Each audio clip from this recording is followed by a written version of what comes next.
വിഴിഞ്ഞത്ത് ഒരു വലിയ വിദേശ നിക്ഷേപം വരുന്നു എന്നുള്ളൊരു വാർത്ത വരുന്നു. അതിനുശേഷം കേരളത്തിൽ ഒരുപാട് ചർച്ചകളും ആരോപണങ്ങളും പ്രത്യാരോപണങ്ങളൊക്കെ നമ്മൾ കഴിഞ്ഞ ദിവസങ്ങളിൽ കണ്ടാണ്. സോഷ്യൽ മീഡിയകളിലും വാർത്താ മാധ്യമങ്ങളിലൊക്കെ ഇത് നിരന്തരം നടന്നുകൊണ്ടിരിക്കുകയാണ്. ഈ ചർച്ചകളും ഈ ആരോപണങ്ങളും ഒക്കെ ശരിയായ ദിശയിലാണോ അല്ലയോ എന്നുള്ളതാണ് നമ്മളൊന്ന് നോക്കുന്നത്. അതേപോലെ തന്നെ വിഴിഞ്ഞത്ത് എന്താണ് സംഭവിച്ചുകൊണ്ടിരിക്കുന്നത് എന്നും കൂടി നമ്മൾ ഒന്ന് നോക്കിക്കൊണ്ടിരിക്കുക. ഇതിനകത്ത് MSC എന്ന് പറയുന്ന ഒരു ആഗോള ഷിപ്പിംഗ് കമ്പനിയാണ് അവിടെ ഇൻവെസ്റ്റ് ചെയ്യുന്നത്. 13,000 കോടിയുടെ ഒരു ഇൻവെസ്റ്റ്മെന്റ് ആണ് വരുന്നതെന്നാണ് നമ്മൾ വാർത്തയിലൂടെയൊക്കെ മനസ്സിലാക്കുന്നത്. അതിന്റെ ഫൈനലൈസേഷനും കാര്യങ്ങളും ഒന്നും ഇതേവരെ ആയിട്ടില്ല. അതിന്റെ ഒരു ആദ്യത്തെ സ്റ്റേജുകളിലാണ് ഇപ്പോൾ നിൽക്കുന്നത്. യഥാർത്ഥത്തിൽ ഈ പൈസ തിരുവനന്തപുരത്ത് പുതിയൊരു ഇൻവെസ്റ്റ്മെന്റ് ആയിട്ട് വരുന്നുണ്ടോ എന്നുള്ളതാണ് ഒന്നാമത്തെ കാര്യം. സത്യത്തിൽ അത് അവിടെ ഒരു ഇൻവെസ്റ്റ്മെന്റ് ആയിട്ടോ പുതിയൊരു പ്രൊജക്റ്റ് ആയിട്ടോ ഒന്നും വരുന്നതല്ല. അവിടെ നിലവിലുള്ള പ്രൊജക്റ്റും അവിടെ പ്രപ്പോസ് ചെയ്തിരിക്കുന്ന പ്രൊജക്റ്റും തന്നെയാണ് അവിടെ നടന്നുകൊണ്ടിരിക്കുന്നത്. അദാനിയുടെ കയ്യിലുള്ള ഓഹരികളുടെ ഒരു 49% ഈ MSC എന്ന് പറയുന്ന കമ്പനി മേടിക്കുന്നത്. അപ്പം അങ്ങനെ മേടിക്കുന്നതുകൊണ്ട് വിഴിഞ്ഞം പോർട്ടിന് എന്തെങ്കിലും ഗുണമുണ്ടോ എന്നുള്ളതാണ് നമ്മൾ ആദ്യം നോക്കുന്നത്. വിഴിഞ്ഞം പോർട്ടിന് ഗുണമുണ്ട്. കാരണം ഇങ്ങനെയുള്ള ഷിപ്പിംഗ് കമ്പനികൾ, ലോകത്തെ ഏറ്റവും വലിയ ഷിപ്പിംഗ് കമ്പനികൾ ഇപ്പോൾ അവരുടെ ഒരു ലൊക്കേഷന് വേണ്ടിയാണ് ഫൈറ്റ് ചെയ്യുന്നത്. അവർക്കൊരു പോർട്ടിൽ ഒരു പൊസിഷൻ കിട്ടുക, അവരുടെ കപ്പലുകൾക്ക് ഈസിയായി വന്ന് പോവുക എന്നൊക്കെ ഉള്ള ഒരു ഓപ്ഷനാണ് അവർ നോക്കുന്നത്. അതായത് ഒരുപാട് വെയിറ്റിങ്ങും കാര്യങ്ങളൊന്നും ഇല്ലാതെ അവർക്ക് പെട്ടെന്ന് വന്ന് ചരക്കിറക്കി പോകാനുള്ള ഒരു ഓപ്ഷനുകളാണ് എല്ലായിടത്തും നോക്കിക്കൊണ്ടിരിക്കുന്നത്. അപ്പോൾ അതിൻ്റെ ഒരു ഭാഗമായിട്ടാണ് ഈ ഇങ്ങനെയുള്ള കമ്പനികൾ പോർട്ടുകളിൽ അവർ ഇൻവെസ്റ്റ് ചെയ്യുന്നത്. അങ്ങനെ ഇൻവെസ്റ്റ് ചെയ്തിട്ട് അവർക്ക് അവിടെ ഒരു 2 ബെർത്തോ 3 ബെർത്തോ ഒക്കെ അവരുടേതായിട്ട് കിട്ടാനുള്ള ഓപ്ഷനുണ്ട്. അപ്പോൾ എല്ലാവരും പറയുന്നത് ഒരു മോണോപ്പൊളി ആയിരിക്കും, അതുകൊണ്ട് MSCയുടെ കപ്പലുകൾ മാത്രമേ അവിടെ വരുള്ളൂ എന്നൊക്കെയാണ്. പക്ഷേ നമ്മളിതിനെ വേറൊരു രീതിയിലാണ് കാണുന്നത്. വേറെ ഒരു കപ്പലുകൾ അവിടെ വന്നില്ലെങ്കിലും MSCയുടെ കപ്പലുകൾ അവിടെ കണ്ടിന്യൂസ് ആയിട്ട് വരും എന്നുള്ളൊരു ഗ്യാരണ്ടിയും കൂടിയാണ് ഈ ഡീല് വഴി ഉറപ്പിക്കുന്നത്. അതായത് MSCക്ക് ഏകദേശം 1000-ന് മേഖല കപ്പലുകളുണ്ട്. അപ്പോൾ അതിൽ എപ്പോഴും ഈ നമ്മൾ കൊളംബോ എടുത്താലും ഹമ്പന്തോട്ടം എടുത്താലൊക്കെ നമ്മളിപ്പോഴും കാണുന്നതാണ്, നിരന്തരം ഈ കപ്പലുകൾ വന്ന് ആങ്കറേജിൽ വെയിറ്റ് ചെയ്യേണ്ട ഒരു അവസ്ഥയൊക്കെ. അപ്പോൾ അതിനൊരു പരിഹാരമായിട്ടായിരിക്കണം അവർ തിരുവനന്തപുരത്ത് ഈ പോർട്ടിൻ്റെ ഒരു ഭാഗം അവരുടേതായ രീതിയിൽ ഓപ്പറേറ്റ് ചെയ്യാൻ വേണ്ടി ഉപയോഗിക്കാൻ വേണ്ടിയിട്ടായിരിക്കണം ഇങ്ങനെ ഒരു ഇൻവെസ്റ്റ്മെൻറ്റ് അവർ ഉദ്ദേശിക്കുന്നത്. ഇനി കേരളത്തിന് ഇതുകൊണ്ട് എന്തെങ്കിലും ഉപകാരമുണ്ടോ, കേരള ഗവൺമെന്റിന് എന്തെങ്കിലും ഇതുകൊണ്ട് ഉപകാരമുണ്ടോ എന്നുള്ള ചോദ്യം, അത് ആ ഒരു ചോദ്യം വളരെ പ്രസക്തമായ ഒരു കാര്യമാണ്. ഇതിൻ്റെ ഒപ്പം നമ്മൾ കേൾക്കുന്ന ഒരു സംഭവമാണ് അദാനി ഇതിൽ നിന്ന് ഒരുപാട് പൈസ ഉണ്ടാക്കുന്നു എന്നുള്ള സംഭവം. സത്യമാണ്, അദാനി ഇതിൽ നിന്ന് ഒരുപാട് പൈസ ഇതിൻ്റെ ഓപ്പറേഷൻ തുടങ്ങുമ്പോഴേ അദാനി ഇതിൽ നിന്ന് ലാഭം ഉണ്ടാക്കി കഴിയുകയാണ്. അതായത് അതിനെ നമുക്ക് കുറ്റം പറഞ്ഞിട്ട് കാര്യമൊന്നുമില്ല. കാരണം അത് അദ്ദേഹത്തിൻ്റെ ഒരു സ്മാർട്ട്നെസ്സും പുള്ളിയുടെ ദീർഘവീക്ഷണവും അതേപോലെ തന്നെ പുള്ളിയുടെ ഹോൾഡും പുള്ളിയുടെ കോണ്ടാക്ട്സും അല്ലെങ്കിൽ പുള്ളിയുടെ ഇൻഫ്രാസ്ട്രക്ചറും ഒക്കെ വെച്ചിട്ട് പുള്ളി ഉണ്ടാക്കിയെടുക്കുന്നതാണ് ആ ഒരു ലാഭം എന്ന് പറയുന്നത്.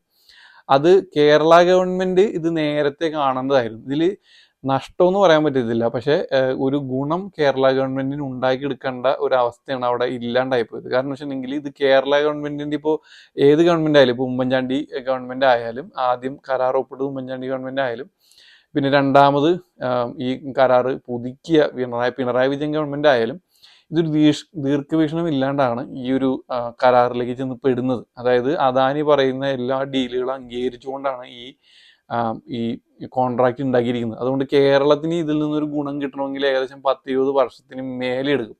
മനസ്സിലായോ? കേരളം മുടക്കിയ ഒരു ഭൂമിയുടെ ചെലവും അല്ലെങ്കിൽ കേരളം കൊടുത്ത എമൗണ്ട് ഒക്കെ വെച്ച് നോക്കുമ്പോൾ ആ പൈസ തിരിച്ചു പിടിക്കണമെങ്കിൽ ഒരുപാട് കാലം കേരളത്തിന് വെയിറ്റ് ചെയ്യേണ്ടി വരും.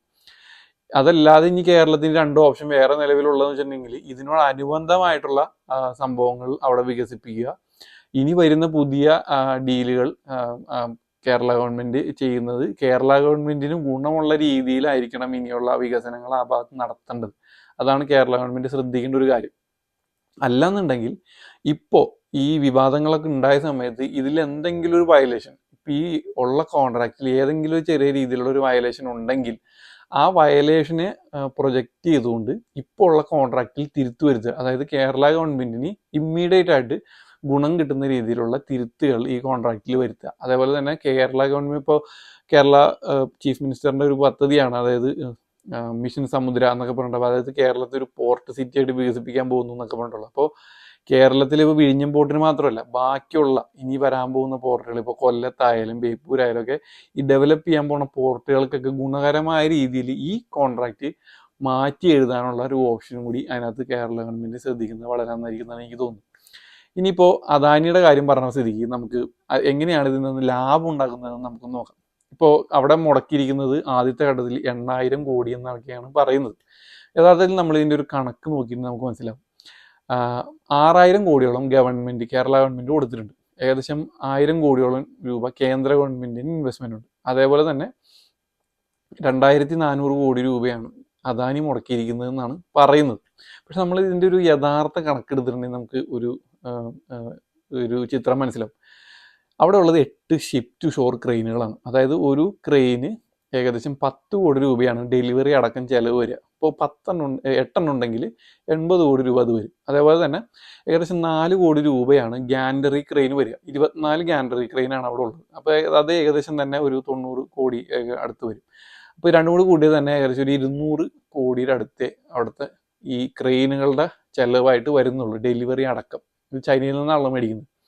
ഇനി നമുക്ക് ബെർത്തും അതിനോടനുബന്ധിച്ചുള്ള സൗകര്യങ്ങളും നോക്കാം. ഏകദേശം 700 കോടി രൂപയാണ് ചിലവ് കണക്കാക്കുന്നത്. പക്ഷെ നമ്മളൊരു 800 കോടി വെച്ച് അത് രണ്ടും കൂടി മിക്സ് ചെയ്തിട്ടുണ്ടെങ്കിൽ ഏകദേശം ഒരു 1000 കോടി രൂപയാണ് അവിടെ ഈ ക്രെയിനുകൾക്കും ഈ ബെർത്തിനും അനുബന്ധ സൗകര്യങ്ങളും കൂടി ചിലവ് വരിക. കാരണം ഇതിനടുത്ത് തന്നെയുള്ള ഒരു ഫിഷിംഗ് ഹാർബർ പണിയുന്നതിന് 140 കോടി രൂപയാണ്. 500 മീറ്ററുള്ള ഫിഷിംഗ് ഹാർബർ പണിയുന്നതിനും അതിൻ്റെ അനുബന്ധ സൗകര്യങ്ങൾ പണിയുന്നതിനും 140 കോടി രൂപയാണ് ചിലവാക്കുന്നത്. അപ്പോൾ നമ്മൾ ഈ പോർട്ടിൻ്റെ ഇപ്പോൾ നമ്മൾ പല വിദേശ പോർട്ടുകളും കാര്യങ്ങളൊക്കെ നമ്മൾ നോക്കിയിട്ടുണ്ടെങ്കിൽ ഏകദേശം 100 മില്യൺ 200 മില്യൺ അടുത്താണ് ഇങ്ങനെയുള്ള ഒരു സീ പോർട്ടിൻ്റെ ബെർത്തും അതിൻ്റെ അനുബന്ധ സൗകര്യങ്ങളും പണിയുന്നതിന് വേണ്ടി അവർ ചിലവാക്കുന്നതായിട്ട് നമുക്ക് മനസ്സിലാക്കാൻ സാധിക്കുന്നത്. അപ്പോൾ ഏകദേശം ഒരു 1000 കോടി രൂപയാണ് ഇത് രണ്ടും ചേർത്ത് അവിടെ നമുക്ക് ചിലവ് വരിക. ഇനി അതിനല്ലാതെ വരുന്നത് ഇപ്പോൾ ഡ്രഡ്ജിങ്ങിനും ഇതിൻ്റെയൊക്കെ വേറെ കോസ്റ്റുകളുണ്ട്. ഇപ്പോൾ അവിടുത്തെ ഭൂമി ശരിയാക്കി എടുക്കുക, അതേപോലെ തന്നെ ഡ്രഡ്ജ് ചെയ്ത് ആഴം നോക്കുക എന്നൊക്കെ ഉള്ള സംഭവങ്ങളൊക്കെ. അപ്പോൾ അതിനെ കൂടി നമുക്ക് ഒരു 500 കോടി രൂപ മാറ്റി വയ്ക്കാം. പക്ഷേ അത് അത്രയും ചിലവാകാൻ സാധ്യതയില്ല. കാരണം വെച്ചിട്ടുണ്ടെങ്കിൽ ഇതെല്ലാം അദാനിക്ക് തന്നെ അതിനുള്ള ഇൻഫ്രാസ്ട്രക്ചർ ഉണ്ട്. ഈ ഡ്രഡ്ജറുകളും ബാർജുകളും ഒക്കെ അദാനിയുടെയൊക്കെ തന്നെയാണ്. അപ്പോൾ അവർക്ക് അതിനുള്ള ഇൻഫ്രാസ്ട്രക്ചർ ഉള്ളത് കൊണ്ട് ഇത്രയും പൈസ ഒന്നും ചിലവ് വരില്ല. പക്ഷേ ഒരു 500 കോടി അതിനുവേണ്ടി മാറ്റി വയ്ക്കുമ്പോൾ 1500 കോടിയോളം രൂപയാണ്. അതേപോലെ തന്നെ പുലിമുട്ട് പണിയുന്നതിന് 2000 കോടിയാണ് കണക്കാക്കിയിരിക്കുന്നത്. പക്ഷേ അവർക്ക് വിദേശത്ത് നിന്ന് കല്ലുകളോ കാര്യങ്ങളോ ഒന്നും കൊണ്ടുവരേണ്ട ഒരു അവസ്ഥ അവിടെ ഉണ്ടായിട്ടില്ല. ഇത് കൊണ്ടുവന്നിരിക്കുന്നത് പത്തനംതിട്ടയിൽ അവിടെ ഇവിടെയൊക്കെയുള്ള കേരളത്തിലും കോറികളിൽ നിന്ന് തന്നെയാണ് എത്തിക്കാൻ കേരള ഗവൺമെൻറ് തന്നെ സഹായമൊക്കെ ചെയ്തിട്ടുണ്ടായത്. അപ്പോൾ അങ്ങനെയാണ് ഇത് അവിടെ എത്തിച്ചത്. അപ്പോൾ ഈ പറഞ്ഞ 2000 കോടിയൊന്നും അവിടെ ചിലവായിട്ടില്ല. എന്നാലും 2000 കോടി നമുക്ക് അവർ പറഞ്ഞ കണക്കിന് വെച്ചിട്ടുണ്ടെങ്കിലും 3500 കോടി രൂപ. പിന്നെ ഇതിൻ്റെ പബ്ലിസിറ്റിയും ആഡും ഒക്കെ കൂടി കൂട്ടിയിട്ടുണ്ടെങ്കിൽ ഒരു 500 കോടി അങ്ങനെയും വെച്ചിട്ടുണ്ടെങ്കിൽ 4000 കോടി രൂപയാണ് ഈ ആദ്യത്തെ ഫേസിൽ അവിടെ ചിലവ് മാക്സിമം അവർക്ക് വരിക. ഇനി ഇതിൻ്റെ രണ്ടാം ഭാഗവും മൂന്നാം ഭാഗവും കൂടി വരുമ്പോഴും ഈ 4000 കോടി രൂപ തന്നെയായിരിക്കും മിക്കവാറും ഇതിനകത്ത് ചിലവ് വരിക. അതായത് ഫസ്റ്റ് ഗഡുവാണ് ഏറ്റവും കൂടുതൽ ഇൻവെസ്റ്റ്മെൻറ്റ് അവർ ചെയ്യുന്നത്. പിന്നെ രണ്ടാമത്തെയും മൂന്നാമത്തെയും സെക്ഷനിലേക്ക് ഇത്രയും ഇൻവെസ്റ്റ്മെൻറ്റിൻ്റെ ആവശ്യം അവിടെ വരുന്നില്ല. അപ്പോൾ ഏകദേശം ഒരു 10-10000 കോടി രൂപയ്ക്കുള്ളിൽ ആ പോർട്ടിൻ്റെ കൺസ്ട്രക്ഷൻ മൊത്തത്തിൽ അവിടെ തീരും. പക്ഷേ അദാനിയുടെ ഇപ്പോഴത്തെ ഒരു കണക്ക് നോക്കിയിട്ടുണ്ടെങ്കിൽ 6000 രൂപ കേരള ഗവൺമെൻറ് കൊടുത്തത്, 1000 രൂപ കേന്ദ്ര ഗവൺമെൻറ് കൊടുത്തത്, അങ്ങനെ ഏകദേശം 7000 കോടി രൂപ. അതേപോലെ തന്നെ 13,000 കോടിക്കാണ് അവരുടെ 49% ഓഹരി വിൽക്കുന്നത്.